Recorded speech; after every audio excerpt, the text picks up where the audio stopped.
Buenas tardes, soy Manuel Curtó Gracia, propietario del criadero de perros de presa canarios Irema Curtó, Tenerife, Islas Canarias, España.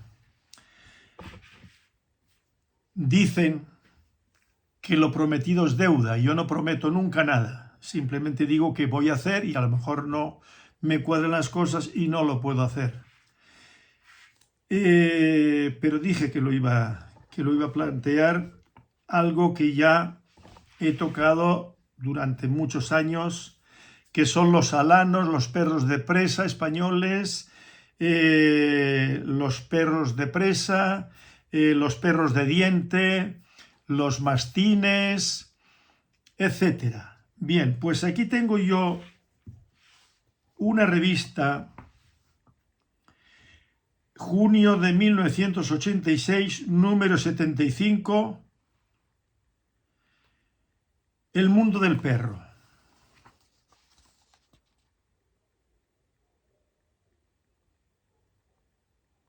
Un chau chau. Bueno, yo no soy coleccionista, pero sí que si alguna revista trae algún dato, revista canina, o de cualquier otro tema, de historia, y hay algo que me interesa especialmente, lo guardo. Y puede pegarse ahí años y más años. Bien, yo estuve suscrito a la revista El Mundo del Perro, de la que fui colaborador. Aquí se publicaron trabajos míos en esas fechas y posteriores, en la revista Todo Perros, como se ha comentado en mis vídeos. Y en este número concretamente, y tengo otras revistas sin ser El Mundo del Perro, que me sirven también de base para desarrollar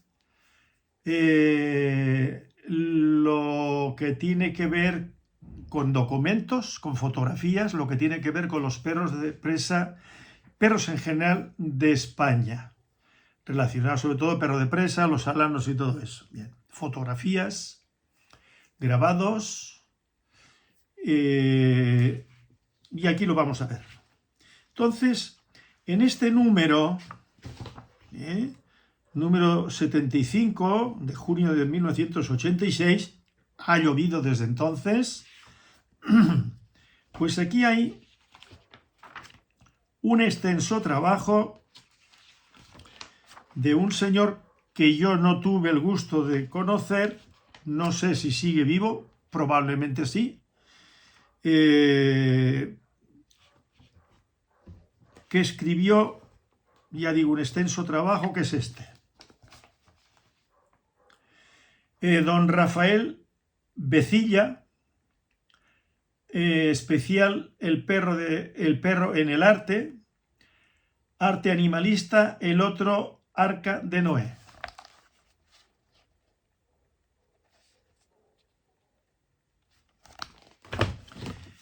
No voy a mostrar las fotografías de cuadros,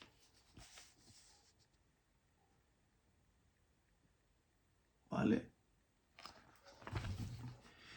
Y voy a leer algunos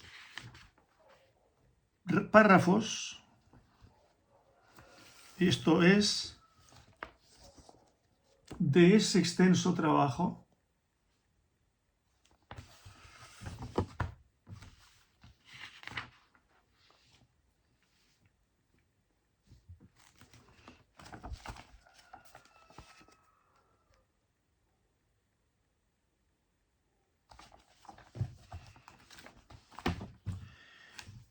Bien, me voy a limitar a extraer párrafos, se los voy a leer, de lo que tiene que ver con los perros y la tauromaquia. Entonces, aquí dice José María Cosío, Los toros, tratado técnico e histórico, uno de nuestros más profundos y completos estudiosos de la tauromaquia, afirma que la más antigua mención del uso de perros en las fiestas taurinas es la que se hace en la Crónica Latina de Alfonso VII, el emperador, en la que viene a decirse que los perros no tenían entonces más función que la de excitar a los toros con sus ladridos. Mucho más descriptiva es la crónica de los reyes de Granada de Ibn al-Hatib, en la que nos narra cómo Muhammad V, sultán de Granada, organizó grandes fiestas con motivo de la circuncisión de su hijo. Uno de los platos fuertes de esas fiestas fueron unos perros germánicos grandes y feroces que eran soltados contra novillos bravos a los que mordían en orejas y flancos. Muy conocido es un capitel de claustro de la Catedral de Pamplona del siglo XV, en el que se nos muestra la escena de un toro acosado y acometido por perros. Ahora seguimos. Bien, José María Cossío, en su obra Los toros, bueno, yo tengo aquí un ejemplar de toda la obra en varios volúmenes, que lo tengo ahí arriba, 1, 2, 3, 4, 5, 6, 7 volúmenes, que tiene que ver con los toros, los toreros, plazas. Es muy interesante, interesantísimo, para cualquier estudioso del pasado, de todo lo que tiene que ver con la tauromaquia y mucho más de España. Bueno, pues esta obra completa vamos a ver si lo apunté aquí, es posible que sí, y si no, pues un error por mi parte no haberlo apuntado. Bueno, pues no. Entonces, quizá en alguno de los volúmenes está anotado. Esta obra me la regaló, me la mandó, la empaquetó y me la mandó un señor, si no recuerdo mal, de Madrid. No recuerdo el nombre. Pero puedo averiguarlo buscando en los papeles. Pero ahora, como esto es una cosa que me ha surgido sobre la marcha, y me regaló junto con esa obra Diccionario de Toreros, una edición maravillosa, fíjense.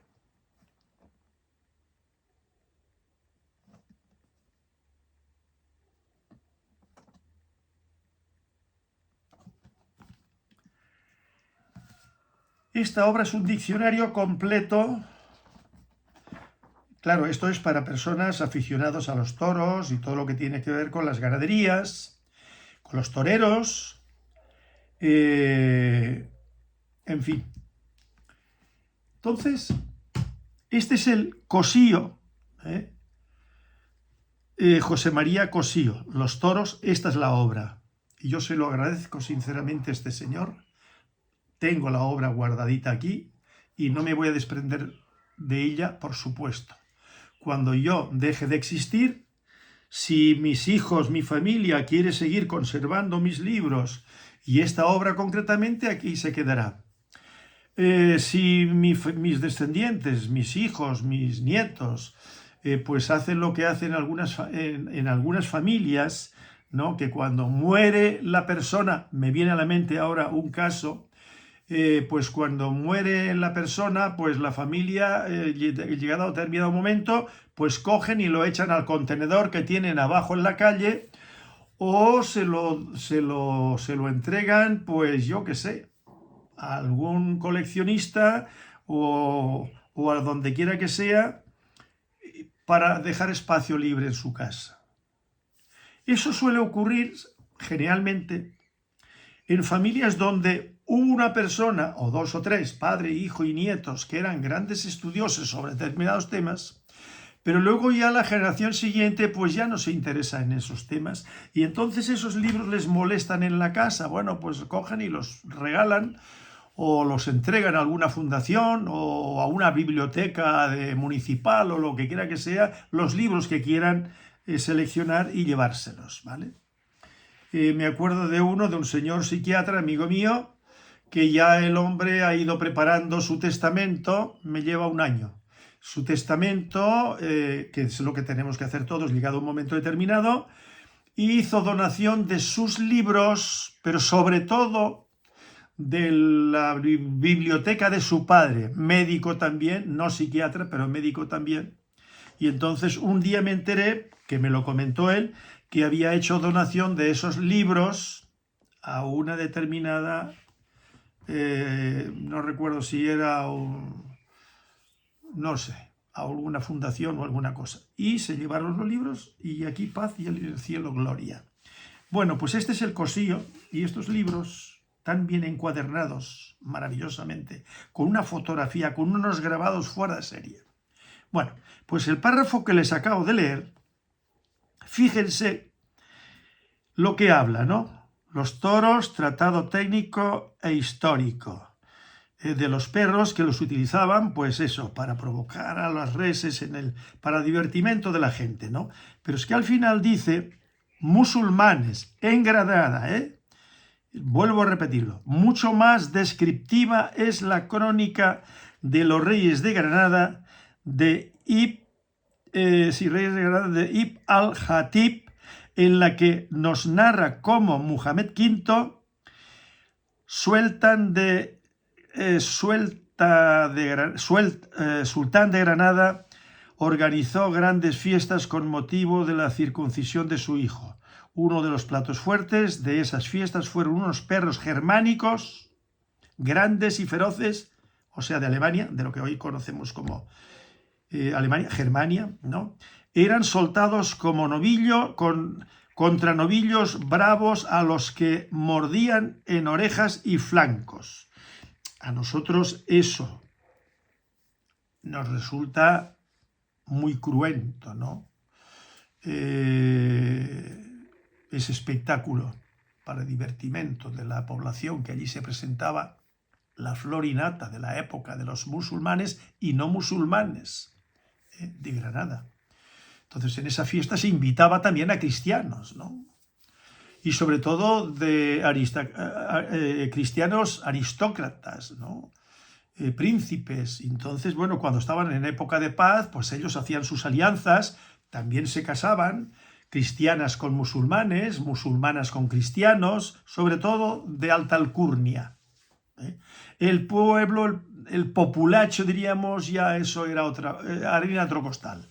Pero es que muchos de los enlaces que había entre musulmanes y cristianos era por intereses, y que donde allí no tenía que ver la opinión o el parecer de la señora o señorita, que tenía que ser virgen, por supuesto, y muy bella, pues si era un rey cristiano o un príncipe cristiano con una musulmana o a la inversa.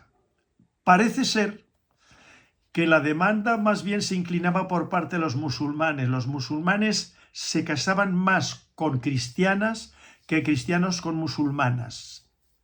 Esa es mi opinión, me parece a mí. Igual no estoy en lo cierto y los especialistas en el tema me pueden demostrar que tanto montaba uno como el otro. O sea que... Entonces, perros germánicos. Pero luego viene aquí, perros alanos. ¿De qué raza eran aquellos perros? Innumerables son los testimonios escritos en los que se habla de alanos, y algunos muy antiguos. En el libro de la Montería de Alfonso XI, escrito en el siglo XVI, acuérdense, conquista de Canarias empieza en 1402, o sea que ya Canarias estaba ganada por el reino de Castilla. siglo XVI. Se nos describe una fiesta de toros diciendo: últimamente sueltan alanos que, haciendo presa en ellos, los toros, por entre paréntesis, los sujetan y rinden. Eso va entrecomillado, entre corchetes. Bien, el propio Cossío hace la siguiente descripción del perro alano utilizado en la tauromaquia. Entre corchetes: casta española de perros de presa muy fuerte y corpulenta, de gran cabeza, orejas caídas, nariz chata y cola larga. Estos perros usados en cacerías de reses mayores para ayuda de sabuesos y ventores, de los olfateadores, de los que van venteando, ¿no? Los buscan por el rastro. Son velocísimos y especialmente aptos para hacer presa con la boca. Bien, aquí tenemos una descripción de los alanos. Quedémonos con algún detalle. Aquí te dice que son de hocico, son chatos, de hocico corto, casta española, y luego los soltaban y se agarraban especialmente en las orejas de la res, uno por cada lado. Generalmente soltaban dos, pero no siempre, como veremos ahora, ¿no? Soltaban en un coso, una plaza de toros, ¿no? De la que después toman modelo lo que son las plazas de toros de finales del 18 para acá.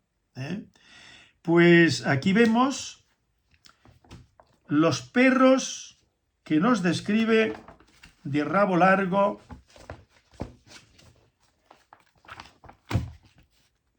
Aquí están. Sueltan perros al toro. Aquellas personas aficionadas a este tipo de eventos y de perros de aquellas épocas conocen estos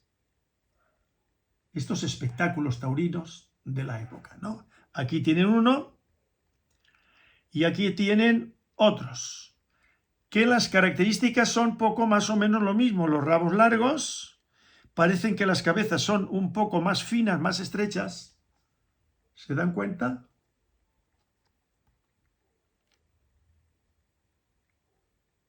Bien, sigamos leyendo. Presa con la boca. Más técnica es la reflexión debida a Montero Aguera, basándose en las opiniones de los máximos expertos. Se basaba en opiniones de los máximos expertos, como del Campo, Ruiz Morales, Campos, un señor, Ruiz Morales, Sarazá, Bufón, etc. Los perros apropiados para la sujeción de los toros fueron los denominados de diente, y de estos el alano o el perro de presa español. Atentos. Dice, el alano o perro de presa español. Es decir, aquí te da a entender, porque viene entre corchetes de un señor que comentan, ¿no? El alano y el perro de presa, aquí parece ser que es el mismo, pero sigamos leyendo. Español. Los orígenes de estas razas se fijan, para unos el cruce del dogo con el lebrel. Atentos. Se fijan, o sea, los orígenes de estas razas se fijan. Para unos el cruce del dogo con el lebrel, otros el cruce del dogo con podenco o el dogo con mastín. ¿Dogo cuál era? El chato. Y dogo, en una ocasión, don José Viera y Clavijo menciona, entre los mastines y tal, los perros más comunes en Canarias, dice dogo, que yo ya lo he mencionado y lo he destacado, ¿no? Que es la única referencia que yo he escuchado o he leído en Canarias, una vez. De resto, en los acuerdos los que ha habido, en las ordenanzas, se habla de perros de presa, perros de carnicero, pero vamos a seguir porque vamos a ver todo eso. Existe quien opina que procede del ala, del alano, y hasta los que los consideran acompañantes del pueblo alano. Del pueblo alano. ¿Cuál era el pueblo alano? El pueblo alano, al parecer, procedía de las zonas como de lo que hoy entendemos como Irán, de por aquella parte. Pero las fronteras de hoy en día no son las fronteras de aquella época. En fin, todo eso ha ido cambiando y hay otros países. Hoy en día, por ejemplo, entendemos como Pakistán una parte que hace unas cuantas décadas formaba parte de la India. Pero ya nadie confunde Pakistán con India. Y Pakistán predominaba el musulmán, los musulmanes, y cuando se independiza de India, porque los enfrentamientos entre indios de la India y partes de lo que hoy en día es Pakistán, los enfrentamientos terribles entre musulmanes e hindúes de religión hindú, ¿no? Y otras religiones, pues acabaron deslindándose, y recuerdo yo que Mahatma Gandhi, lo tengo aquí en sus memorias, donde habla de eso, ¿no? Que estuvieron luchando todo lo que pudieron y él se lamentaba mucho de que se independizara, que se convirtiera en un país aparte, cuando ese país, al margen de las cuestiones religiosas, porque antes del Islam todo eso era un mismo país, era una misma cultura con toda su diversidad de grupos étnicos y de creencias religiosas y todo eso. Pero amigo, cuando se va imponiendo en determinadas zonas el Islam, que hay mucho fanatismo, no digo que todo el mundo islámico sea así, pero sí que ha predominado, y luego están los suníes y los chiíes que están a mátame y te mataré, y todos descienden de Mahoma, ¿no? Pero unos son de una rama y otros son de la otra, que yo no voy a entrar ahora en esos detalles, ya en algún vídeo lo mencioné. Entonces, el producto dice de esto, dice: algunos autores consideran al perro alano y al perro de presa, sarasá, bufón, son dos razas independientes. O sea, que una cosa es el dogo, otra cosa es el perro de presa y otra cosa es el alano. Pero, como yo he dicho en algún vídeo,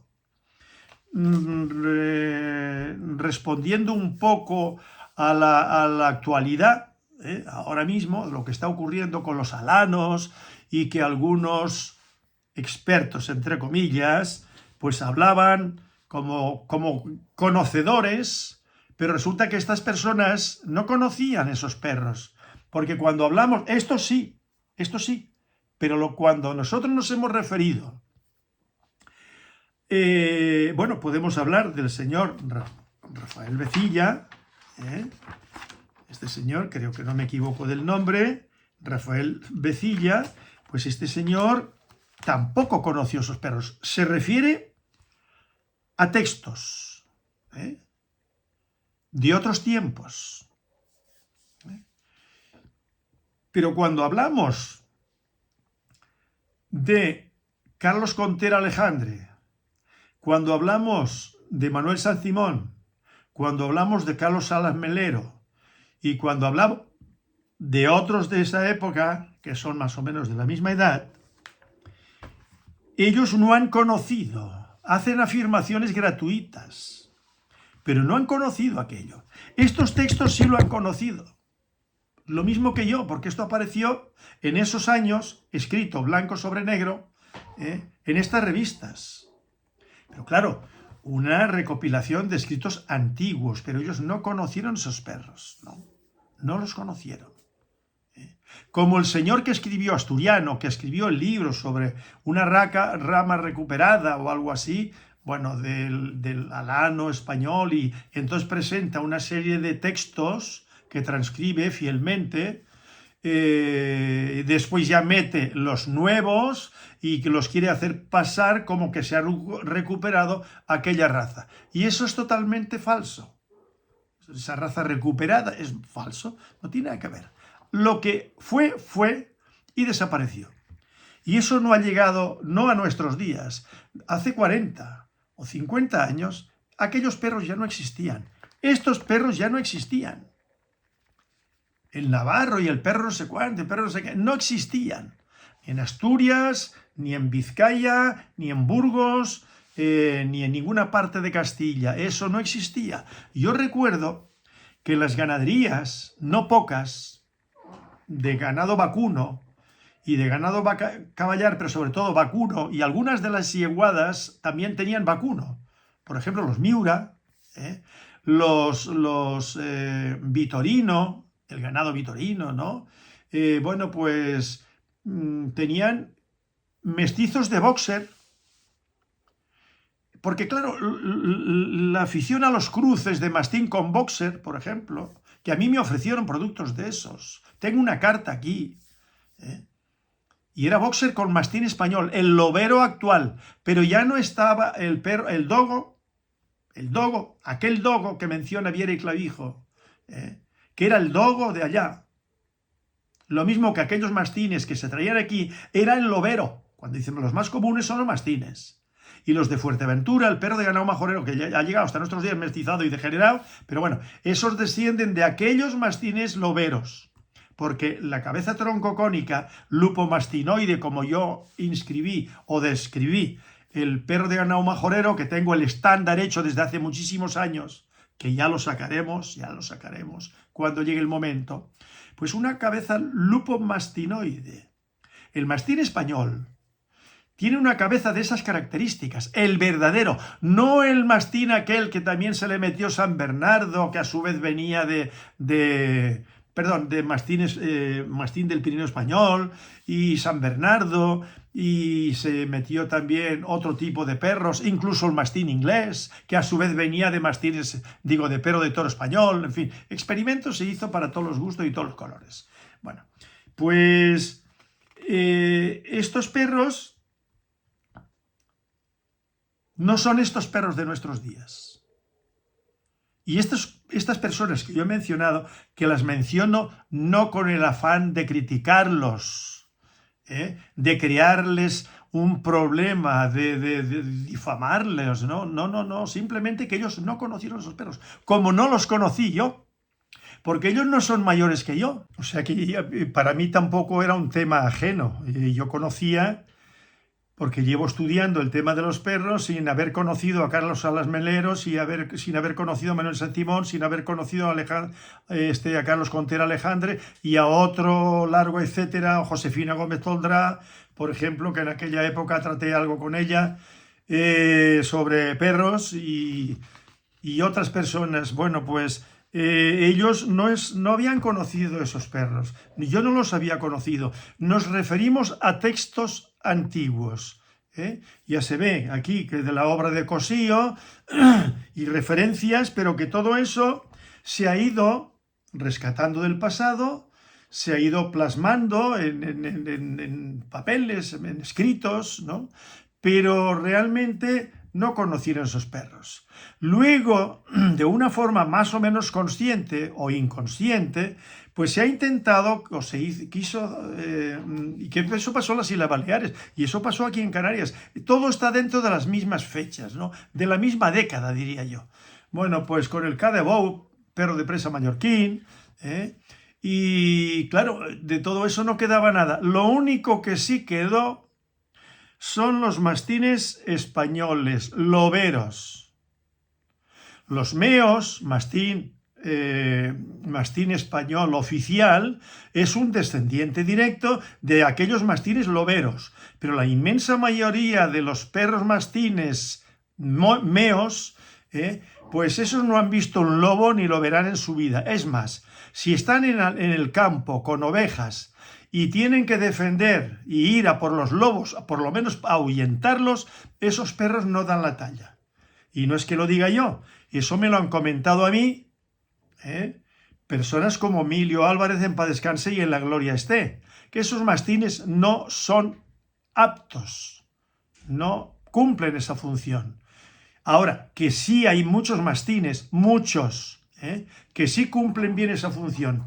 En la mayoría de ellos falla el tema que tiene que ver con la guarda, el instinto de guarda, de la defensa de su territorio. Hay algunos, minoría, que la cumplen muy bien, pero la mayoría no, por razones diversas, que ya se ha planteado, ¿no? Que eso no me lo invento yo, ¿eh? Lo dicen los mismos ganaderos. Hoy en día hay mucha gente paseando por los campos donde están las ovejas, en Castilla, en Extremadura, en cantidad de sitios, en Andalucía, en la sierra, donde quiera que sea. Entonces, muchas personas con bicicletas, con motocicletas, pasan por donde están los ganados y entonces, claro, donde haya yo qué sé, un rebaño de ovejas de 2, 3, 4 mil, y 15 o 20 mastines, a mayor número de ovejas, mayor número de mastines. Y según en las zonas donde están, donde más lobos hay, más mastines. Bien, pues entonces, los más guardianes, diríamos, ¿no? Pues eso los tienen que dejar en sus rediles, en sus casas, en su campo, allí en el campo, amarrados con una cadena o encerrados, que no tengan acceso las personas allí porque les pueden morder. Y claro, hoy en día hay bastante imprudente, ¿no? Mucho urbanita que no es muy consciente, porque la gente del campo, los agricultores, ganaderos, todo eso sí lo conocen bien y saben qué terreno pisan. Pero la mayor parte de las personas de ciudad, aunque desciendan de ganaderos, de Segovia, yo qué sé, de Córdoba, de la Sierra, que hay mucho ganado y también hay lobos, en Extremadura, aunque sean descendientes, pero ellos ya son unos urbanitas más. Y entonces, sí, mis abuelos, como dice mi hijo a veces en plan de broma, imitando a un catalán que escuchó en un vídeo, no sé qué, dice: yo soy muy rural, ya lo he mencionado en algún vídeo, ¿no? Mi abuelo tenía una pala, ¿vale? Pues eso, son muy rurales. Pero vamos a ver, el señor, que yo lo he mencionado estos días en un vídeo, el señor Anxón Bastos, este señor no es no es del campo. Este señor no se mueve, no se defiende bien en el campo, aunque viva muy cerca del campo, aunque su padre fuera campesino, pero ya él no lo es. Imagínense pasando generaciones, pues menos. Entonces yo conozco mucha gente de mi familia que viven en Marbella, zona turística. Sus actividades ya no tienen nada que ver con las actividades ganaderas de sus ancestros, de mis ancestros, porque somos primos segundos, no tienen nada que ver. Mi padre sí era hijo de ganaderos, pero él tampoco fue ganadero. Él trabajó muchos años en regados y construcciones y luego ya se jubiló y ya se dedicó a otra cosa. Pero antes de jubilarse, él trabajaba, pero no con el ganado en donde había lobos, ni con mastín, ni nada de todo eso. Ya era en Lérida y en otro ambiente rural, de otra cosa. Allí era, pues eso, cerdos, vacas, gallinas, pollos de engorde, vacas de leche, por supuesto, y luego mulas, mulos, 2 yeguas que yo recuerde, que había una alazana y una negra, para las labores del campo, pues para el arado, para transporte de lo que quiera que fuera, un asno entero, un burro catalán, en fin, eso era otro tipo, otro mundo. Y las ovejas que había, yo recuerdo, allí en Lérida, ¿no?, en los pueblos que yo conocí, donde yo me crié, en la Noguera Baixa, pues eran ovejeros que no tenían mastines, tenían el gos d'atura, el perro de pastor catalán, que se llama gos d'atura, que hay un libro muy interesante de un señor que se apellida, el nombre no me acuerdo, lo tengo aquí, ese señor murió, me parece que se llamaba de apellido Miserax. Bueno, pues esos ovejeros que yo conocí allí, mucho, pues porque en aquel mismo pueblo, en Montgai, había varios ovejeros. Y eran familia entre ellos, ¿no? Y a lo mejor tenían 1.000, 1.500, 2.000 ovejas, pero llevaban el gos d'atura, el perro de lo que llaman en Castilla carea. Y los de ellos son careas castellanos, que no son los de perros de pastor vascos, y que no es el perro de aguas andaluz, el que llaman turco. ¿Y por qué le llaman turco? Pues porque esos perros seguramente que los introdujeron los musulmanes, que procedían de Turquía. Son perros de pelo rizado, muy inteligentes y son todoterrenos. Eso sirven para todo. Para ovejas, para cabras, para caballos, para lo que quiera que sea. Y de ahí está también un primo hermano que es el perro de aguas portugués, que se le utiliza incluso para la pesca. No recuerdo muy bien la función que cumplen, pero que también. Y son del mismo tronco, ¿no? Y yo he leído hace muchos años que incluso el gos d'atura catalá viene en buena medida, emparenta con toda esa diversidad de perros, ovejeros, con unos más que con otros, por supuesto, porque, por ejemplo, los perros de carea castellanos son 1000 leches, son 1000 leches, se les nota. Lo que pasa, como los de Canarias son lobitos, como solemos decir, ¿no? Perros de distintos cruces, remotos, de atrás, y que el que funciona para las ovejas o para las cabras, pues ese se reproduce y el que no fuera no interesa para nada. No es una raza, no es una raza. Bien, entonces, lo que yo quiero dar a entender es que cuando hablan de los alanos, que si el alano era... No, aquí nos lo dice, y aquí queda bien claro, que no... Aquí, ¿qué es lo que sacamos en claro? Pues que no se sabe, y ya, cuando escriben esto por las referencias que transcriben aquí, pues... Eran alanos, lo mismo que los perros de presa, los perros de diente. Bueno, pues aquí queda claro, ¿no? Algunos autores consideran al perro alano y al perro de presa como un mismo animal. Para Sarasá y Buffon son dos razas independientes. Imagínense ustedes que se remontan a años atrás, pero no tantos años atrás tampoco, porque muestra de ellos es que ellos se refieren, valga la redundancia, a referencias anteriores a ellos, de algún documento, de algún escrito y aquí se refiere, por ejemplo, pues al siglo XVI, siglo XVII, y ninguno de estos vivió, y de toda aquella diversidad de perros. Y aquellos perros de toro que se llevaron de la península ibérica, de España, y que todos los perros de toro no eran iguales. El perro de toros de Burgos no era lo mismo que el que podía haber en Extremadura. Eran castas. Eran perros que tenían mucho en común, pero que desde el punto de vista racial, con el concepto anglosajón que nosotros, de los que nosotros estamos impregnados, pues no se corresponde con esos, ¿no? Eran distintos perros. Las cabezas más cuboides, algunos, como ahora veremos, con los rabos cortados como los boxers. Aquí los veremos ahora. Y con orejas cortadas, otros con las orejas sin cortar. Bueno, pues estos perros al final acaban desapareciendo. Atentos a lo que voy a seguir leyendo. Nos hemos quedado... Este último es Buffon, ¿no? Este último opina que el perro de presa procede del cruce entre el alano y el mastín. Pero más arriba te dicen que el alano,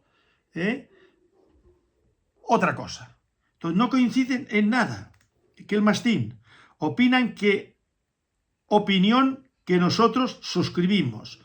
O sea, ellos suscriben de que ese era uno el alano y el otro mastín. Uno que es el cruce del alano y el mastín. Bueno, pues no se sabe.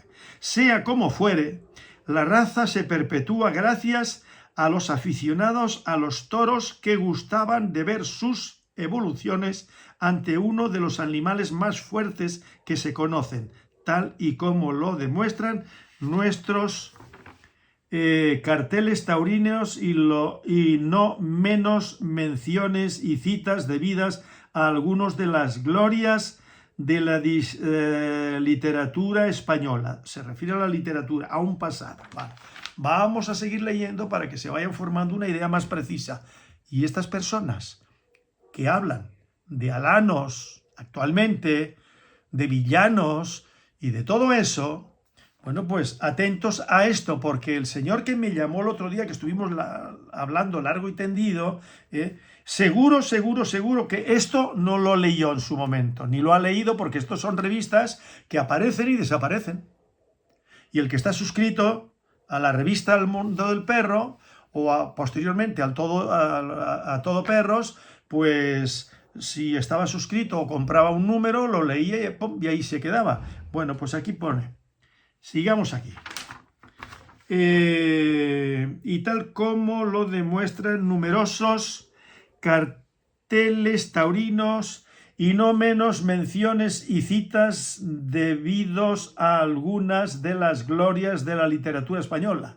Ildefonso Montero llega a cifrar las aptitudes de estos perros con la fiesta de toros, hasta el punto que una vez en desuso la costumbre, los perros pierden cualidades de presa. Claro, la función se pierde cuando ya no se selecciona para eso, ni se crían desde pequeñitos para eso y con las personas especializadas en eso. Bien, entonces dice, los perros alanos de presa, los perros de alano, perdón, y de presa, ofrecían inmejorables condiciones para la lucha contra toros. Condiciones que han resultado imposibles de recuperar. En Valencia, el año 1903, fíjense, 1903, ¿quién vivía de todos los que yo he mencionado y más en 1903? Mi padre nació en el 1905 y era leonés, hijo de ganaderos. Toda la familia de ganaderos y agricultores. Ganaderos me refiero yo de ovejas, porque allí en la zona de León y todo eso eran de ovejas merinas. Y luego de la agricultura, de subsistencia, exceptuando los grandes terratenientes que tenían a sus trabajadores. No había tractores, no había máquinas, no había nada. No se habían inventado. Todo era a base de tracción de sangre. La siega de guadaña y de hoz. No había máquinas para segar, eso vino después, y eso lo viví yo de niño, muy pequeño, y no tan pequeño, y la trilla eran las eras, con tracción de sangre. En algunos sitios se utilizaban mucho las yeguas españolas, en Andalucía, sobre todo en Andalucía, y en las zonas de Castilla y todo eso, se hacía con mulos y mulas, y en Cataluña se hacía mucho la trilla con ¿cómo se llamaban? Con hispano-bretones, y con mulas y mulos, ¿vale? Bien, pues entonces en Valencia el año 1903 se pretendió reconstruir las fiestas taurinas en sus distintas épocas y se soltaron perros. Los animales huyeron como liebres ante la presencia del manso. El manso era el toro, ¿de acuerdo? De la venatoria al acoso, el perro cumple su etapa de auxiliar en los mataderos, perro de carnicero, facilitando el trabajo de los jiferos, de los matarifes, y oficiales que matan las reses y las descuartizan. De este hecho deja constancia el propio Cervantes en su Coloquio de perros, gracias precisamente a una conversación entre canes. Y aquí está transcrito. ¿Qué es lo que hablan los perros? Dice, Berganza, el perro Berganza. 2 puntos. Paréceme que la primera vez que vi el sol fue en Sevilla y en su matadero, que está fuera de la puerta de la carne,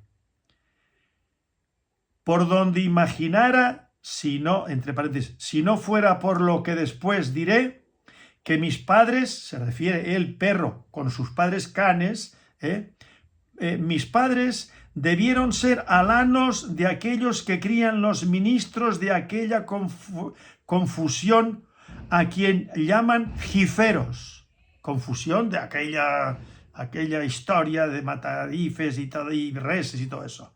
El primero que conocí, dice el perro Berganza, el primero que conocí por amo fue un llamado Nicolás el Romo, mozo robusto, doblado y colérico, como lo son todos aquellos que ejercitan la jifería.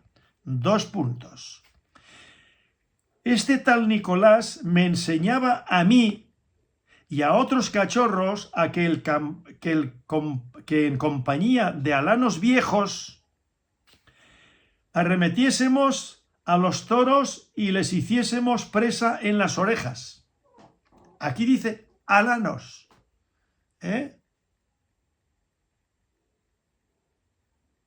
perros carniceros. Dice aquí ahora, a medida que la lidia se va regularizando, y a más normativas, otro enfoque de lo que es la lidia, los perros van ganando en importancia como elemento imprescindible en la organización del festejo. O sea, aparte de ser carniceros, para la lidia con las reses. Los perros debían estar presentes en la plaza y a disposición de la presidencia, que podía ordenar su concurso cuando lo considerase conveniente. O sea, cuando él decía, ahora que suelten los perros a los toros o al toro, pues entonces cuando el presidente creía conveniente, aquellos perros que estaban allí disponibles, pero no actuando, entonces entraban en acción. ¿Vale? Dice, su función, en esencia, era sujetar al toro para que pudiese ser desgarretado o acuchillado. Desgarretado significa de la parte de atrás los tendones de las patas, en los corvejones. Cosío encontró en el Archivo Municipal de Madrid el testimonio de la obligación por parte de un vecino de la capital, un tal Isidro Burgos, de proporcionar perros para sujetar los toros, cobrando 300 reales de vellón por cada toro, el año 1795. Ya estamos finalizando el siglo XVIII. Era alto y la razón sencilla. Muchos perros resultaban muertos o heridos por los toros.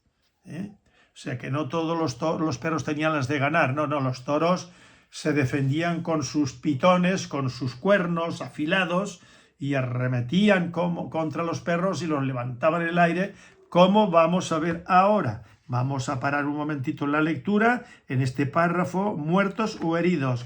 Bueno, pues aquí se ve cómo un perro lo echa el toro hacia arriba y un montón de perros, y miren uno ahí arriba. Y miren otro aquí arriba. A ver, sí, aquí arriba, aquí se ve.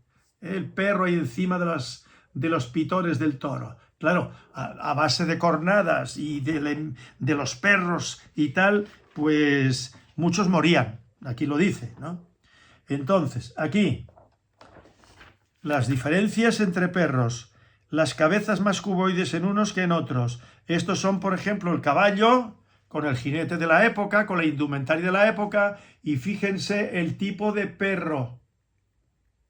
Cabezas cuadradas, rabo largo, perros muy bravos, muy valientes, con muchos pulmones y mucho arrojo. ¿Cómo se llegaba a este tipo de perro? Por selección.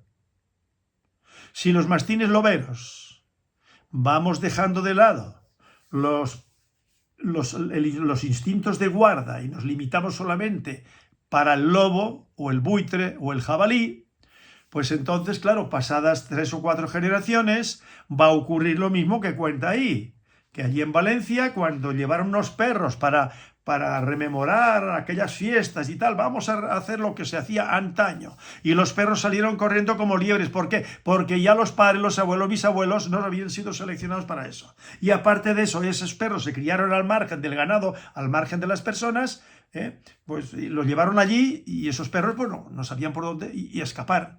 Bueno, pues lo mismo que pasa en nuestros días, si los mastines loberos, desde que nacen, no se crían con las ovejas, luego, cuando sean grandes y tengan que cumplir con la función de loberos, no van a funcionar, por muy buena genética que tengan, pero no se han criado con el ganado. Y por eso en este momento los ganaderos que tienen perros para el lobo, pues están disgustadísimos por las nuevas leyes o la nueva ley que les impide criar los mastines pequeñitos desde que se destetan, incluso las perras paren dentro ahí con las ovejas, ¿no?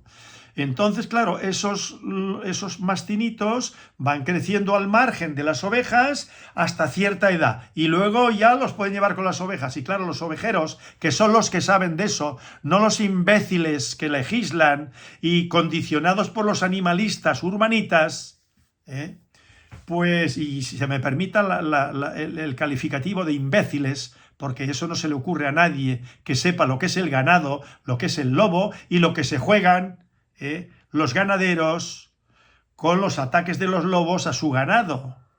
Pues dice, no, hay subvenciones. Si le matan ovejas, sí. Desde que le mata la oveja, tienen que presentar el animal, tienen que demostrar que ha sido por los lobos, luego tienen que esperar y a ver cuándo les pagan. En fin, que eso no tiene nombre. Y eso ya digo, unos imbéciles que son los que llevan eso. Y condicionados, porque son los que legislan, son los políticos. Y para no perder votos, sino más bien para ganarlos, ellos legislan algo que está perjudicando a los ganaderos, por consiguiente al ganado, y por consiguiente los perros, que no van a poder funcionar. Vale. Entonces, nos quedamos aquí, vamos a seguir y luego les enseño otro grabado de perros. Dice, dados a perros, en fin, fueron con ser de jarama, pues los dogos con sus llaves la hacen. Es un poema, perdón, aquí me parece que me he pasado testimonios literarios, a ver, sí, aquí, bueno. Del cometido de los perros frente a los toros se ha escrito suficiente como disipar cualquier duda. O sea, para disipar cualquier duda, se ha escrito. A lo largo de los siglos, los escritores han hecho descripciones más o menos dramáticas, intencionadas o poéticas de aquella lucha entre un toro y unos perros de presa, fuertes y agresivos. Dice perros de presa, no dice alanos. Pero claro, aquí se entiende que perro alano es de presa. Un perro de presa, como se les nombra aquí los acuerdos de los cabildos, en las ordenanzas, pues son perros de presa. Pero claro, no, aquí tenemos grabados, se pueden ver, ¿no? De escenas reales de Goya, por ejemplo, aquí hay uno que es echan perros al toro, de Goya, el de arriba. Entonces, claro, este señor lo retrata tal cual es, y en aquella época no existía la fotografía y estas personas tenían un dominio del realismo con sus pinceles y sus lápices que era, vamos, maravilloso. Bueno, pues todo esto son cuadros de Goya y de otros autores. Aquí están, de Goya hay varios. Bueno, entonces aquí dice, fuertes y agresivos. Veamos algunos ejemplos. Lope de Vega, en la Dorotea, escribe, te figuro cómo suda un toro en el coso, a quien han echado un alano, que con la parte que le queda libre se va defendiendo, pero echándole otro perro, se rinde el toro y con igual fatiga los lleva a entrambos colgados, o sea, el toro con los dos alanos o perros de presa, colgados de las orejas, que aquí le llama arrancadas. Arrancadas significa, arracadas se llama también, pendientes de las orejas. Los perros son como que están pendientes, colgando de las orejas porque han hecho presa las orejas. Un perro por cada lado, ¿no? Dice aquí arrancadas, orejas como arrancadas. Sebastián Ventura de Vergara, Salcedo, bien entrado ya el siglo XVII, cuenta la esencia de la suerte de unos muy breves versos. Dados a perros, en fin, fueron con ser de jarama, pues los dogos con sus llaves, con su presa, la hacen con todos cerrada, la boca cerrada. Con sus llaves, tac, la presa. Del ya citado Juan Yagüe y su poema Los amantes de Teruel, queda esta descripción poética y con final feliz en la que se plasma todo el drama de esta lucha entre perros y toros. Dice, da 1000 vueltas ladrando el perro alrededor del toro y da 1000 vueltas bramando el toro, bramando el perro y toro dan vueltas, el toro bramando y el otro ladrando, ¿no? Cual sucede al galgo y liebre, o sea, cuando un galgo y una liebre, ¿no? Cuando corre y huye, la liebre huye delante del galgo. Que marros ella da, mas dale mate. La liebre le da mate, la coge a la liebre, que va dando vueltas para acá y para allá huyendo, y el galgo puede con ella. Así sucede aquí, que de la oreja trabó con tal coraje y tal rabia al toro el fuerte alano que de un sitio no le dejó mover en 1/4 y medio. O sea que hizo presa y al toro no lo dejó ni mover. Imagínense ustedes el perro de presa que sería. Ocasión que la gente se atreviese a llegar a tocarle cuerno, o sea que la gente se atrevió, como el perro lo tenía sujeto, bajar allí y a tocar al toro, tocarle el cuerno y la cola. Los chicos jóvenes seguramente, ¿no? Bien, y la cola. Si bien en 4 coces hirió a 4 el toro a los humanos que se acercaron allí. El alano aflojó, libróse el toro, no solo de sus dientes, mas del vulgo. O sea, el toro se libró de los perros y del vulgo que estaba allí. Pues viendo una barrera no muy alta, por ella dando un brinco, dejó el coso y no fue en irse poco venturoso. El toro brincó una vez que se sacudió al perro y salieron todos los humanos por allí corriendo para afuera. El toro, el cornilargo, salió por encima de la barrera y adiós, muy buenas. Aquí ahora dice, del uso al abuso. Bueno, vamos a ver la fotografía y luego seguimos. Que todo esto es muy interesante para quien no lo conozca.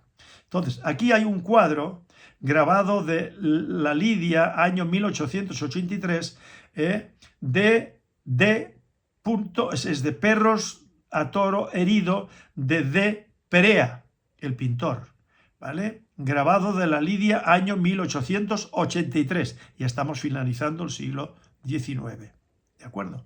Esta es orejas cortadas y rabo tipo boxer, pero no era un boxer. Pero sí que, desde mi punto de vista, los ganaderos, que son muy tradicionalistas, no lo digo en términos negativos, sino que conservan la tradición porque es ganadero ganadero el hijo, como los Miura, que van por 4ª o 5ª generación. Y entonces, como recuerdo, aunque después desaparecieron este tipo de perros, pero luego, como no había este tipo de perros, metían boxers. Boxers mejores que los que hay ahora. Y yo he llegado a verlos hace muchos años y ahora seguramente que los hay, aunque ahora quizá ya han metido también esos nuevos alanos que tienen de boxer, de American Pitbull y de perro de presa canario y de todo lo que le han querido meter. Bueno, unos por un lado han hecho sus mejunjes y otros por otro. Entonces, estos perros los recuerdan a los boxers actuales. Pero claro, al ir desapareciendo estos perros, pues se fueron metiendo boxers y para darles más poderío mezclaban boxer con mastín lobero, de los de buenos de antes. Y ahora mismo, si ustedes cogen un mastín lobero de calidad, fuerte, y le meten un boxer de calidad y fuerte, les va a dar un perro de estas características. No es que estoy dando yo ideas, no, es un parecer mío, ¿no? Es como si ustedes cogen un mastín de calidad, que yo los tengo aquí, y le meto, cosa que no he hecho, pero bueno, le meto yo un buen perro de presa a una mastina y voy a sacar este tipo de perro. Ahora, hasta llegar a esta bravura, a esta confianza para ir a un toro, en el coso o donde quiera que sea, tienen que ser seleccionados los más bravos, una camada, y a la siguiente generación y a la otra generación. Y a la 3ª o 4ª generación tenemos ese perro. Lo que pasa es que hoy en día no hay lidia de toros y todo esto no está permitido por la ley. No estoy abogando por eso. Estoy haciendo yo un comentario de que por selección se llega a lo que se quiera, hasta perros locos. ¿Vale? Dice... Ahora, del uso al abuso, ¿vale? El perro llegó a las plazas de toros y sus funciones fueron explícitamente reguladas por los sucesivos reglamentos taurinos. Pero el público pedía con frecuencia algo más parecido a la lucha de fiestas que a una corrida propiamente dicha. Cossío recuerda con cuánta frecuencia los empresarios cedían a las pretensiones para aumentar la emoción de los lances y el número de espectadores, aunque de ese modo estuvieron sentando las bases de lo que llegaría a ser una prohibición determinante. O sea, había gente que pedía que echaran perros a los toros, porque esa era la tradición, ¿no? Que la tradición no sabemos cuánto duró, a lo mejor fueron 2 siglos, 3 siglos o lo que fuera, o 4 o 5. Bien. Entonces, porque ya vemos aquí en Granada, los musulmanes, como en el siglo XVI. Era frecuente que los carteles taurinos se escribieran cosas como esta, que aparece en un cartel del 7 de noviembre de 1814.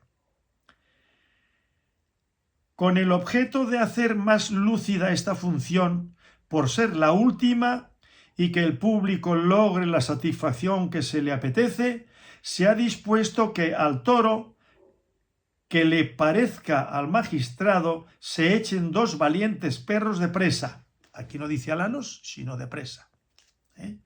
Que una persona bienhechora de los hospitales franquea a dicho fin, o sea, que lo financiaba, ¿no?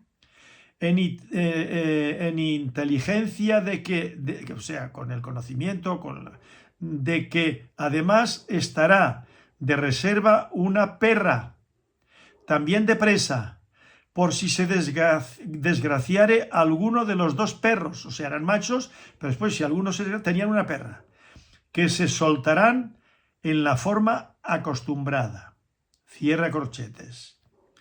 En efecto, la forma acostumbrada debió serlo en realidad. En el año 1835, la Junta de Hospitales eleva una queja por lo que considera un abuso. La comisión ha meditado y visto con sentimiento que, aplicada esta condescendencia para todas las corridas, no podrá menos que producir la ruina de las funciones, pues vendrán a convertirse en una lucha continua de toros y perros.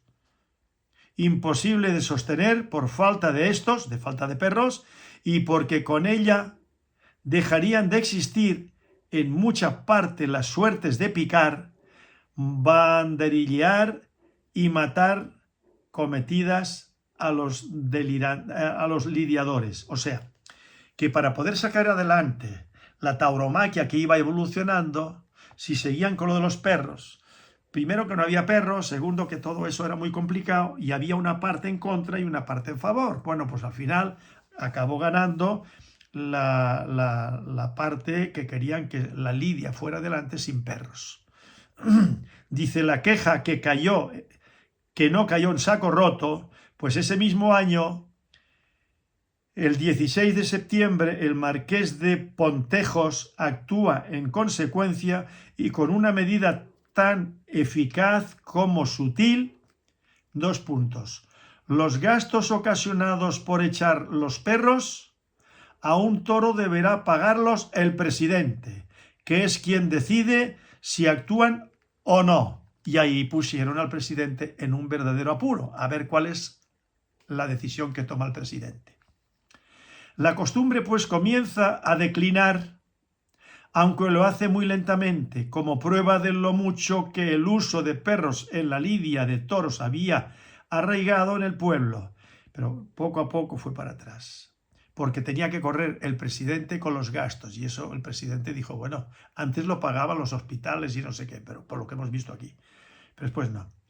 la costumbre pues empieza a declinar, aunque lo hace muy lentamente. Bueno, en el reglamento de 1880 aún se alude a su uso a pesar de haberse perdido en la práctica.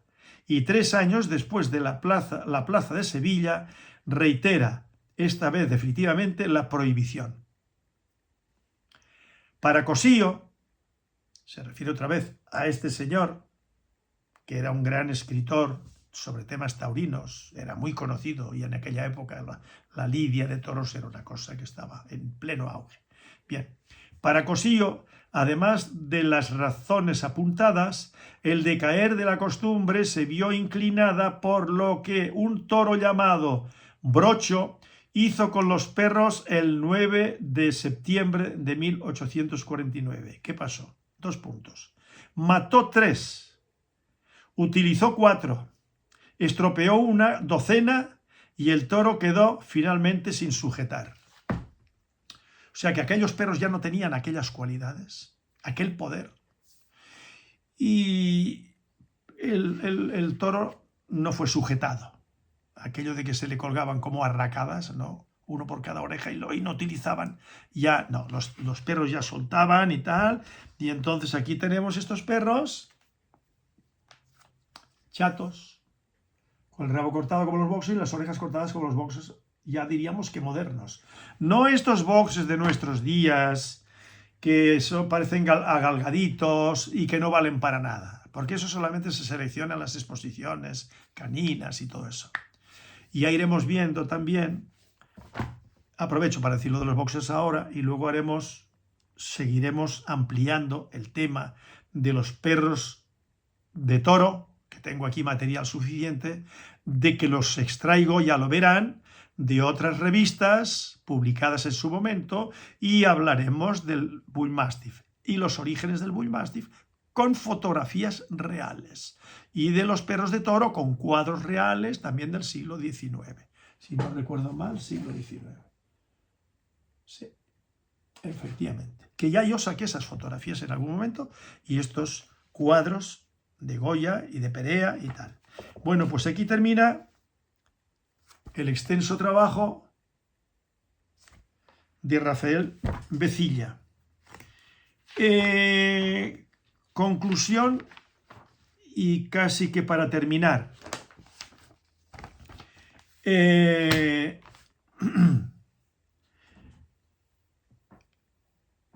Todas esas personas que han estado y que están todavía con lo de los alanos no son conscientes de lo que están hablando. Sí, más o menos entienden lo que yo estoy planteando, ¿no? Y si han leído esto, pues bueno, y tengo más datos, otro día los podemos revisar, los podemos ver, que hay bastante material, lo haremos. En el libro escrito por un señor de Asturias, que yo hablé en una ocasión con él por teléfono, que yo le pedí el libro porque lo vendía él, y yo le mandé el libro mío en el 91, eso fue en el 91 mismo, ¿no? Ha llovido desde entonces. Bueno, pues en ese libro hay transcripciones literales referidas a alanos, a perros de presa y todo eso, pero eso lo dejamos para otro día, para otro vídeo. Entonces, aquí hay algo muy interesante.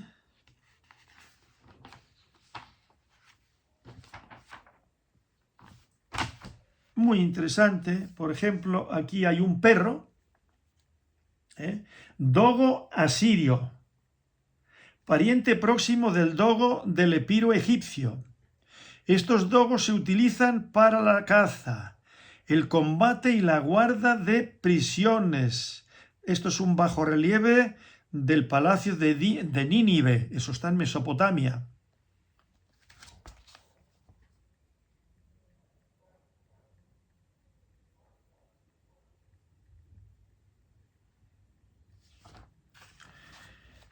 Lo que yo he mencionado en alguna ocasión, esto es en Asiria, ¿no? Aquí habla, por ejemplo, de Egipto, el perro, el dios chacal y todo eso, ¿no?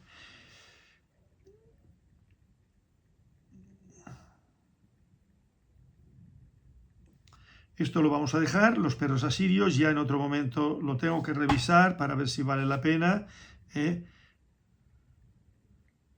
Aquí hay, por ejemplo, esto. Estos trabajos que se hicieron en su momento, pues tienen su interés, ¿no? Aquí pone vaso ritual con cabeza de perro, punto, ánfora griega que sirve para beber y que vacía de una sola vez. Vacía de una sola vez. Periodo heleno, siglo III antes de Jesucristo, antes de nuestra era, como se suele decir. Los romanos,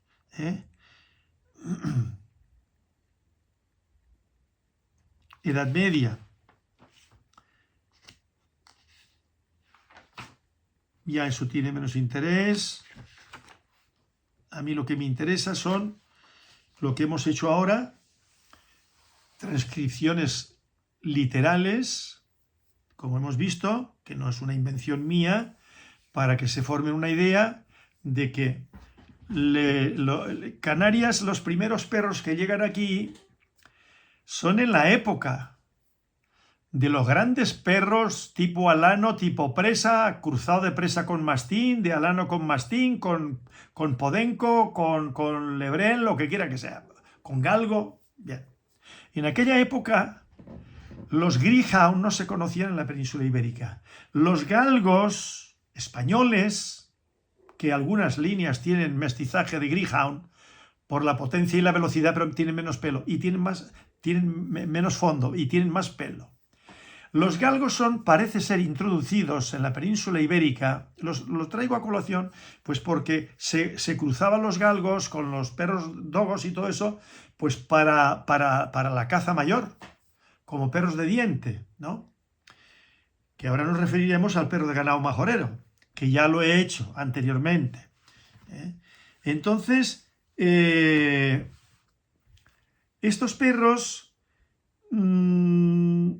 desaparecen y no queda nada. Y en Canarias desaparecen y no queda nada de perros de presa. En las islas desaparecen. No se sabe exactamente. Yo digo que ese perro, no sé si es del 1927 o 1933, pues que aquel joven gallego que me llamó por teléfono y me dijo: mire, don Manuel, que hay un perro en la revista Avión Revoir, el perro llamado Perico, con el señor Falcón, ahí en el norte de África, y yo sostengo ahí, y he hecho un vídeo incluso, y hay un trabajo en mi libro sobre ese perro, con las fotografías de ese perro, que yo sostengo que ese es un descendiente directo de lo que quedaba en Canarias del perro de toros. Y le llama perro de presa de Gran Canaria, que lo llevaron allí para guardar.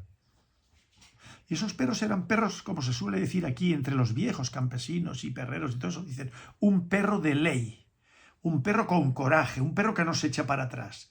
Ese es el perro de ley. Y equilibrado, porque podía estar entre otra gente, porque ahí se ven las dos fotografías que está con el señor Falcón, allí sentados, otros de pie. Bueno, pues está entre gente. Pero cuidado, que no se anden con bromas, porque puede reaccionar enseguida, porque es un perro que sabe cuándo tiene que actuar. Él por instinto lo sabe. Pues este tipo de perro hoy en día no es imaginable. Cuando yo he hablado, por ejemplo, un poco por lo que me plantea una joven del perro haciendo el símil con el meo y el mastín lobero y el perro de aquí de exposición y tal igual, bueno, pues sí, pues estos perros no se los pueden ustedes imaginar, eso es pura apariencia, pero ya lo veremos cuando ahora hagamos otros vídeos con respecto al perro Bull Mastiff desde sus orígenes, y el Mastiff a partir de sus orígenes, cómo fue evolucionando desde finales del siglo XIX y qué es lo que se va fijando genéticamente, qué características fenotípicas, morfológicas y comportamentales. Entonces lo veremos ahí. Entonces, claro, cuando los perros de presa canario desaparecen, pues no se pueden recuperar ni reconstruir. Lo más que podemos hacer es, con arreglo a unas líneas, llamémosle maestras, lo que yo llamo un retrato robot, pues un tipo de perro siguiéndome yo por la tradición de los pechadores de perros, que me decían, el perro boquino no sirve, o sea, el perro prognata. ¿Qué significa prognata? El que saca los dientes. Hay seres humanos por defecto también tienen la mandíbula inferior más saliente que la superior. Eso se llama prognata. Y enognata cuando es a la inversa. Lo que se suele dar en los molosos de arena, como se ha dicho últimamente, ¿no? Los Bull Mastiff, los Bulldog ingleses, y el Dogo de Gran Canaria, por ejemplo, ese del año 1927 o 33, pues es prognata también. Y los Bull Mastiff, pues yo he visto Bull Mastiff que no son prognatas, pero últimamente todos son prognatas, casi todos por lo menos. Pero claro, la función, pues no se puede sin partir de aquello, porque a mí me consta de que ha habido personas, yo lo he puesto en conocimiento a través de mis artículos, de qué es lo que hizo la gente del club para sacar el perro de presa canario moderno mintiendo, llevados por una charla que les dio Quique Yeguas, que ya murió. Podría hablar bastante y extenderme bastante, pero no tiene que ver con los perros, sino con su vida privada. Pero como eso no viene a cuento aquí, pues no voy a referirme a ello. Bueno, pues una charla que les dio él, que para sacar el perro de presa canario, lo más inteligente era importar Bull Mastiff y cruzar con Bull Mastiff. En lugar de todo aquel batiburrillo de perros, no. Y eso, hasta cierto punto, empezaron a llevarlo a la práctica. Pero había que importar perros de calidad. ¿Quién los importó? Fernando Lorenzo, uno. ¿De calidad? Uno. Que yo sepa. De lo que se trajo posteriormente por aquí, por allá y por acullá, no eran de la calidad del Kelwall. Y cuando hagamos el próximo vídeo del Bull Mastiff, desde el principio para acá, pues ya verán la gran importancia del criadero Kelwall. Y ese era hijo de un campeón británico, y el que trajo Fernando Lorenzo, llamado Kelwall, bueno, ese perro, no sé si en el pedigrí venía como Kelwall o Fernando Lorenzo, para descanse y en la gloria esté, pues juez de instrucción de Santa María de Guía de Gran Canaria, donde estuve ejerciendo muchos años, viviendo en Tafira, que yo lo conocí aquí cuando estaba preparando estaba soltero incluso, preparando las oposiciones para juez. Y luego ya Gran Canaria, y con los años murió relativamente joven. No sé qué es lo que pasó ahí. Era algún cáncer o alguna trombosis cerebral o un infarto, lo que quiera que sea. Entonces, ese perro me causó una impresión gratísima. No sé cómo lo vería ahora. Estábamos Agustín López Melo, Carlos Benson Reverón, que era del club, Miguel Vega, si no recuerdo mal, don Clemente Reyes Santana. Cuando digo hoy en día don Clemente es porque ya es un señor que tiene sus años, no muchos, pero 50 y pico. Cuando yo digo Clemente, inconscientemente es que me acuerdo de Clemente Reyes Santana, amigo mío, desde los 19 años, si no me equivoco, ¿no? De cuando nos encontramos en la feria de ganado que se celebra allí en la zona de Bañaderos, donde compiten vacas bastas, cabras lecheras y, en fin, distinto tipo de ganado, y allí se hacían las exposiciones de perros, de distintos perros, ¿no? Bueno, pues allí fue donde yo conocí a don Clemente Reyes Santana, que ahora ya es un señor pues que tiene 50 y pico de años. Entonces, esos Bull Mastiff dieron resultado.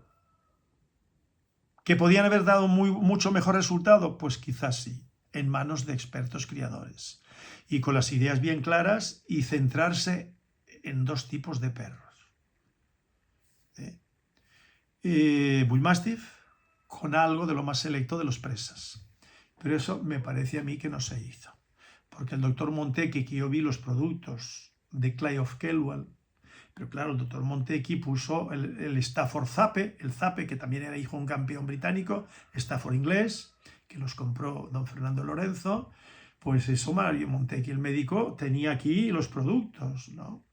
Yo los vi. Y yo crucé con un perro que tenía, y él se quedó con un perro de eso, con los perros míos. Pero es que luego le metieron Pitbull, Dogo argentino, el bulldog, otro cruce de Bulldog inglés de Sergio, el mecánico de Candelaria, más el campeón que era hijo de Gruñón, del cruce que hice yo. Todo eso, majorero, de un perro que yo intenté comprar por 100.000 pesetas, que Clemente al final no me hizo la gestión, y lo compraron Fernando Lorenzo, no sé si la gestión la hizo Fernando Lorenzo directamente, o Agustín López Melo, que tenía muy buena amistad con Fernando Lorenzo y tal y cual. Bueno, y ahí vi yo los productos, y todo ese batiburrillo, como ya he dicho en una ocasión, pues es imposible de fijar un tipo, y menos a corto plazo.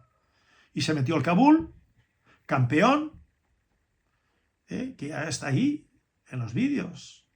Y claro, todo eso metido ahí dentro, si se hubiesen limitado, por ejemplo, Bull Mastiff de calidad, como el perro de Fernando Lorenzo, que yo lo vi delante de mí, allá en Tafira, pues probablemente hubiesen sacado un prototipo sin descuidar el temperamento, que hay que seleccionarlo.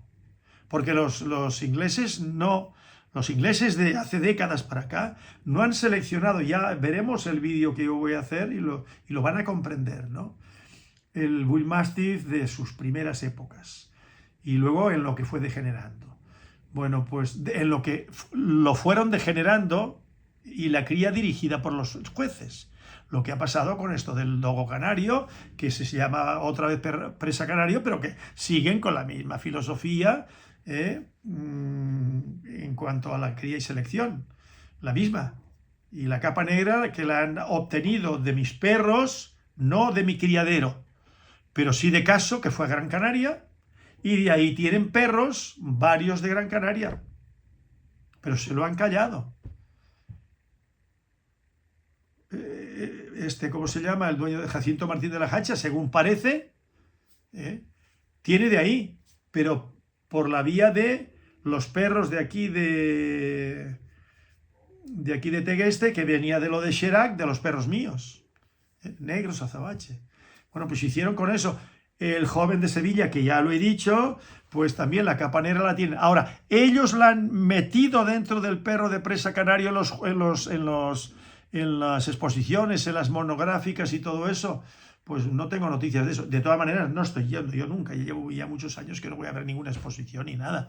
Pero no está en sus... ¿Por qué? Y menos en el Club Español del Perro de Presa Canario. Y ya veremos cuando hablemos de Agustín López Melo y de toda la proyección, toda... hasta nuestros días. Entonces, claro, lo que plantea esta señorita o señora, pues sí, estoy de acuerdo, como yo he dicho en el vídeo anterior que hablo de eso. Pero ya lo podemos ver en estos perros que está aquí, ¿no? Desde que se dejan de seleccionar para cumplir esas funciones, pues luego ya no funcionan, salen corriendo como liebres, porque no les acompaña nada, ni la selección ni el entorno, no se han criado con animales, no tienen coraje. Un perro de los míos, ahora mismo, Congo,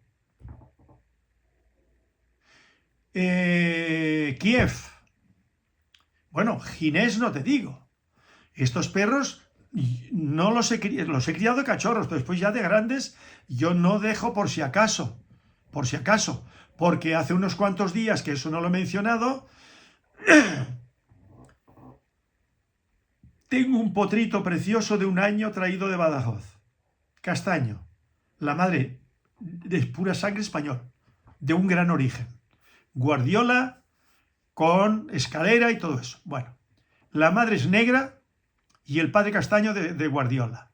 Perdón, el padre castaño, sí, de la línea de escalera Guardiola. Vale. Ese potrito, yo tengo aquí de las 2 pistas de doma que tenemos, la grande, el picadero de dimensiones olímpicas, que es 60×20, con unas gradas perfectamente montadas, estructuradas, bien, para 99 personas sentadas, pues ahí soltaba el potro varias horas en el día. Pero un día, no hace mucho, tenía el potro suelto abajo y entonces solté una perra negra, azabache, Cora y Kiev, para que hicieran ejercicio. Yo sabía que Kiev y Cora no se iban a enfrentar, se conocen y tal. Y entonces los dejé sueltos aquí en la finca. Bueno, y estaba yo aquí leyendo en mi despacho y oí un brum, brum, brum, brum por detrás de aquí de mi oficina, de mi despacho, por aquí para acá, y veo que era el potro. Digo, ¿cómo va a ser el potro? Si el potro lo tenían cerrado abajo con el portillo cerrado, que tiene como 1,5 metros, y la pared también. Bueno, pues mi hijo enseguida, al verlo, que estaba en el otro extremo, le abrió la puerta y entró para adentro. Cuando vamos allí, el potro herido. Herido. O sea, que los perros entraron por debajo. Cuando lo vieron en movimiento, el potro huyó, y allí que fue Kiev y la perra persiguiendo al parecer, hasta que el potro, acorralado ya, desesperado, fuera de sí, brincó por la parte más baja de la pared que circunda la gran pista de 60 por 20 y vino para acá. Bueno, pues lo estamos curando todavía, de eso ya hace más de un mes.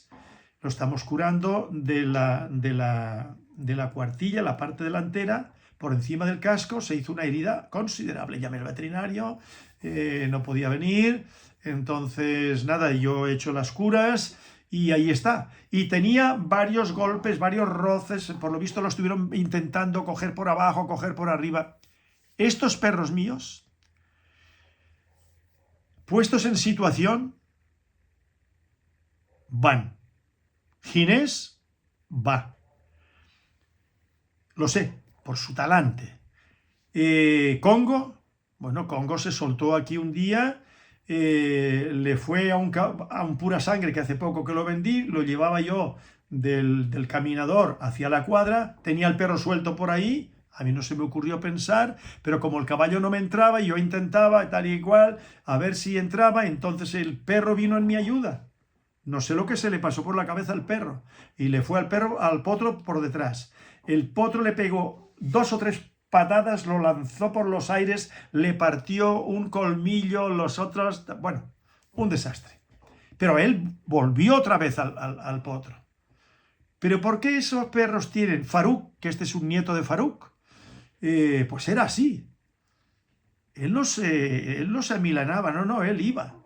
Si estos perros se criaran con ganado y se les estimulara y se seleccionara esas características, funcionarían para esto que dice. Lo que pasa es que, claro, nosotros no criamos para eso. Yo lo único que me preocupa es la salud, el prototipo racial y el instinto de guarda. Y que vayan, por supuesto, al ataque si es necesario. Bueno, pues eso es producto de una selección, en todos los sentidos. Todo tiene que ver con la selección. Y los mastines españoles lo mismo, y los perros de presa también. Pero a estas personas que yo les dedico un vídeo, como se ha podido ver en el anterior, hablando de este señor que me llamó por teléfono, que si los alanos y los perros de presa, y no sé cuántos, y anteriormente otros como Carlos Contera, como Carlos, ¿cómo se llama? Manuel San Simón y otros, ¿no? Hablando de los alanos, de lo tal, y que sí para arriba. No. Digan la verdad. O si no, quédense en su casa y dedíquense, pues eso, al braco burgalés, que me parece una labor encomiable, ¿no? O a otra cosa, pero intentar convencer. Yo no sé con qué afán, si afán de protagonismo o lucrarse con lo del alano, que los están vendiendo al extranjero, Lo están vendiendo, porque en España, por un perro de esos no van a pagar 2 o 3 o 4 mil euros. Ahora, a cualquier persona del exterior que va a la última novedad, pues a lo mejor han comprado cane corso y después compran un perro de presa español, perdón, canario, y luego compran un alano que les han dicho, los que los crían para venderlos, les han dicho que ese es el alano, y que para arriba y que para abajo y se lo venden, y le levantan 2 o 3 mil euros. Bueno, pues allá ellos, eso es su problema. Pero me parece a mí que yo, que hablo de todo esto, es mi deber decir lo que hay, y lo que es, y lo que son esos perros. Por ejemplo, el perro de ganado majorero. Dice en un libro aquí el doctor Buck, cuando habla del perro bardino, que no sé de dónde sacarlo de Martino en aquella época, un chucho mestizo de Podenco con no se sabe qué, pero bueno, pero lo que cuenta el doctor Bucaí, que yo lo transcribí ya y lo leí literalmente, dice que de un tiempo acá, estoy hablando de los años 50 o 60, ¿no? No sé ahora mismo las fechas, de un tiempo acá se han introducido en las realas para la caza del jabalí, ¿no? Ese tipo de perros, y que entra y acomete donde no se atreven los otros perros de diente, por ejemplo los cruzados de Podenco con mastín español o mastines españoles que los cruzan con Podenco, los cruzaban, ¿no? Y las realas son 20, 25, 30 perros y los sueltan allí a bater el monte, y entonces, bueno, cuando salen, sobre todo en las reservas, hoy en día hay muchos jabalíes y muchos ciervos y todo eso, pues soltaban a su perro. Y dice que ese perro, no ese de la fotografía del 1900 no sé cuántos, no, no, no. Está hablando de estos perros ganaderos, que había todavía, de los que descienden los actuales, pero aquellos que se mantenían ahí en Fuerteventura hace 40, 50 años eran mejores en su conjunto que lo que hay ahora.